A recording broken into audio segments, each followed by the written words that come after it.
अस्सलामुअलैकुम। उम्मीद है आप सब खैरियत से होंगे। कल हमने चैप्टर 1 से रिलेटेड बेसिक कॉन्सेप्ट्स देखे थे और डेबिट क्रेडिट एंट्रीज से रिलेटेड कॉन्सेप्ट्स देखे थे।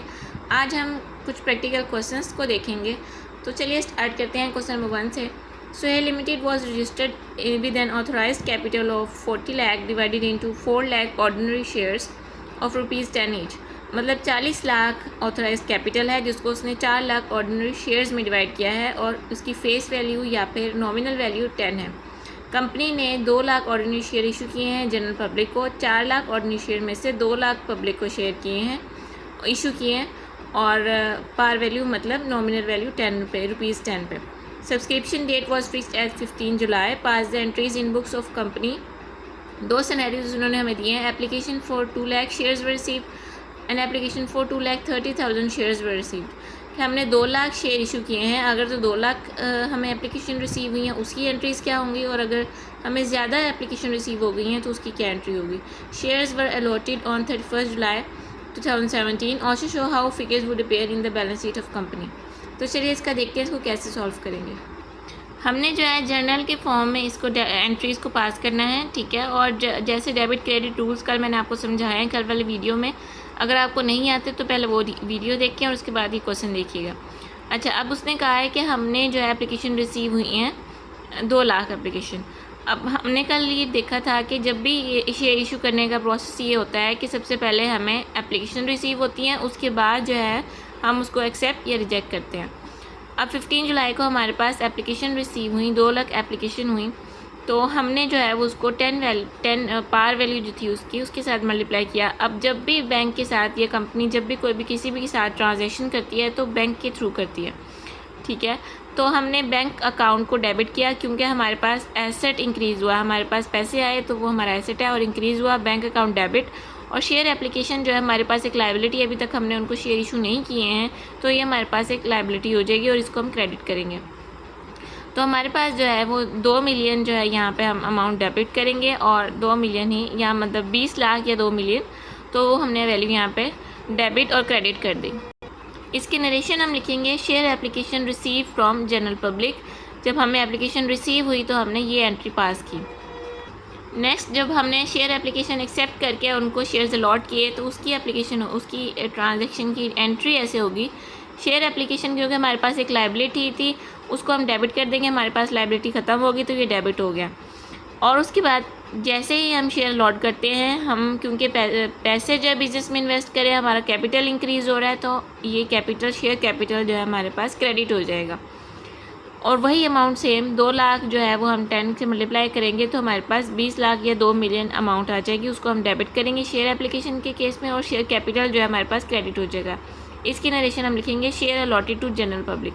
यहाँ पे शेयर एप्लीकेशन रिसीव हुई थी और उसके बाद यहाँ पे हमने शेयर अलॉट कर दिए। ये क्यों ऐसे हमने शेयर कैपिटल को क्यों हमने क्रेडिट किया है, क्योंकि जब भी हम किसी को शेयर अलॉट करते हैं उसके अगेंस्ट जो हमें पैसे रिसीव होते हैं उससे हमारा कैपिटल इंक्रीज़ होता है। तो जब कैपिटल इंक्रीज़ होता है तो ज़ाहिर बात है वो क्रेडिट होता है, राइट। नेक्स्ट केस हमारे पास ये है कि हमें ज़्यादा एप्लीकेशन रिसीव हो गई हैं तो उसको हम कैसे रिकॉर्ड करेंगे। फर्स्ट 2 एंट्री सेम ही है कि हमने बैंक अकाउंट में उसको रिसीव किया, bank account debit, share application credit. इस बार जो है हमें 2,30,000 एप्लीकेशन रिसीव हुई हैं, ठीक है। उसके बाद 2,30,000 जो है वो हमें हुई हैं, उनको हमने मल्टीप्लाई किया तो 23 लाख जो हमारे पास यहाँ पे अमाउंट आ गई। Share application receive from general public, इसकी नरेशन हम लिखेंगे। उसके बाद जब उनको शेयर अलॉट हुए तो हमने ज़ाहिर बात है 2 लाख शेयर ही अलॉट करने थे तो उसके अकॉर्डिंगली हमने उतनी एप्लीकेशन एक्सेप्ट की और उसकी रिकॉर्डिंग कर ली कि शेयर एप्लीकेशन डेबिट जो कि हमारे पास लायबिलिटी थी अब वो ख़त्म हो गई है, और शेयर कैपिटल हमारे पास क्योंकि हमारे पास कैपिटल इंक्रीज़ हुआ है तो ये क्रेडिट हो जाएगा। Shares allotted to general public, इसकी नरेशन हम राइट करेंगे। अब जो हमारे पास 30,000 एक्स्ट्रा एप्लीकेशन थी उसका क्या करना है, वो हमारे पास रिजेक्ट हो गई हैं तो उसकी एंट्री हम लिखेंगे शेयर एप्लीकेशन डेबिट और बैंक क्रेडिट। यहाँ पे शेयर एप्लीकेशन जो हमने यहाँ क्रेडिट किया था जो हमारी लायबिलिटी थी 30,000 से वो यहाँ पे ख़त्म हो गई है, और बैंक क्रेडिट इसलिए कि हमने उनके पैसे उनको रिटर्न कर दिए। तो ये हमारे पास लायबिलिटी ख़त्म हो गई, लायबिलिटी कम हो गई और जो हमारा एसेट है वो भी कम हो गया। तो जब एसेट कम हुआ तो उसको हमने क्रेडिट किया।